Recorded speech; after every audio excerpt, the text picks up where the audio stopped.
Welcome back to the Black and Gold Report. Again, talking to head coach Shinnick about the Fayetteville State Two Rivers Classic game. Coach, Luke Charles had a very poor first half. He seemed to have trouble finding the target. I know the weather probably affected that a little bit, but he picked it up quite a bit in the second half. Was he just off in the first half, and how did he adjust after halftime?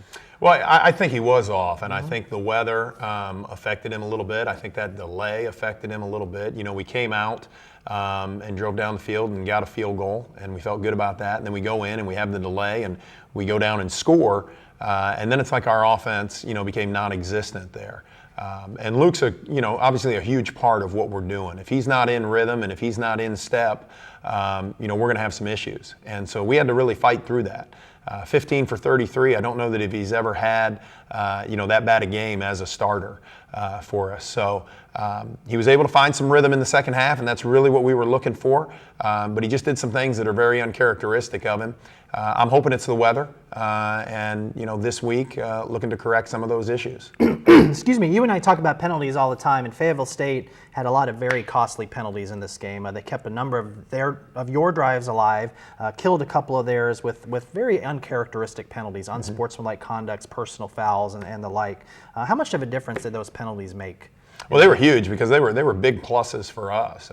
In our opening drive, they had 30 yards of penalties, and then they actually had a couple pass interferences where we ended up, catching the ball. But they had us dead to rights on a 3rd and 10. Luke gets sacked, he fumbles, DeMonte Terry picks up the ball, and they get a personal foul that keeps the drive going. I mean, we're going to have to punt right there. We end up going in and scoring.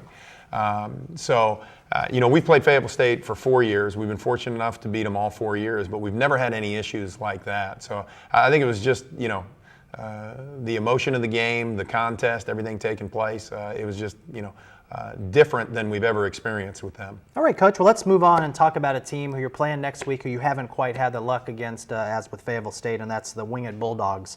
They're 1-1 right now, and they just hammered 16th-ranked Albany State 37-9 last week. This is a team that you played, I think, 5 times now, correctly. You've managed to beat them once. What do the Bulldogs do well, and what might be some things that you can try to exploit on that team?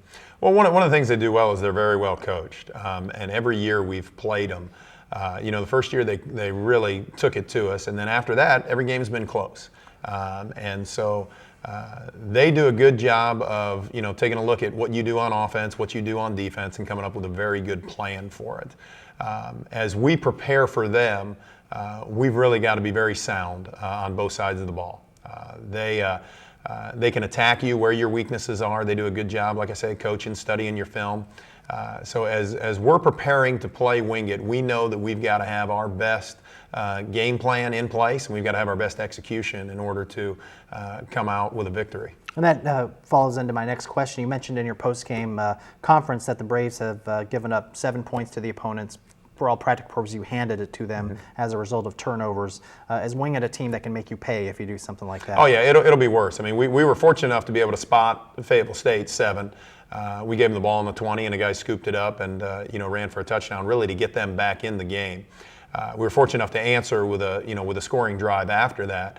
But if we do that against Wingate, I mean, that'll really cause us issues. And the last couple games, we've helped them out. We've helped Wingate out.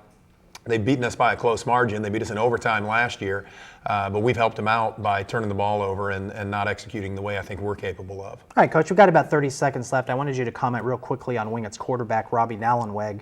He's a talented passer. He's certainly going to test your defense. On paper, what's the best way to limit the damage that he could do? Well, I think, he's new and starting, and I think anytime you have a young man, starting in his 3rd game, you want to try to give him different looks and try to change up things for him so that you can complicate his reads. Robbie, we recruited him in high school, good football player, doing a great job, starting for them now. So we've got to make it hard for him to get to his reads and see what he's trying to do. All right, Coach. Well, we appreciate you joining us. We look forward to the game next week against Wingate, and good luck. And when we come back after the break, we're going to talk a little women's soccer with Coach Lars Anderson.